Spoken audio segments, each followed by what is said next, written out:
देशलाई कुनै कारणबाट पनि बिग्रदो स्थितिबाट बचाउने जिम्मेवारी पनि हामीमा भएकोले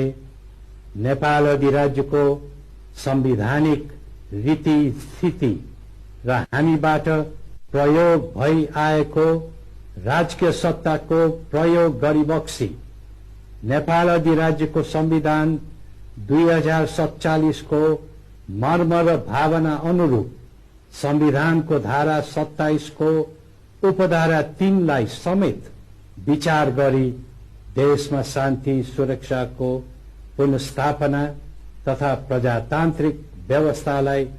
शीघ्र क्रियाशील तुल्याउने जनताको चाहना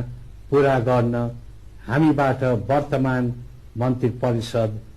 आजैबाट गठन गरिबक्सेका छौं। अब गठन हुने मन्त्री परिषद हाम्रै अध्यक्षतामा हुनेछ।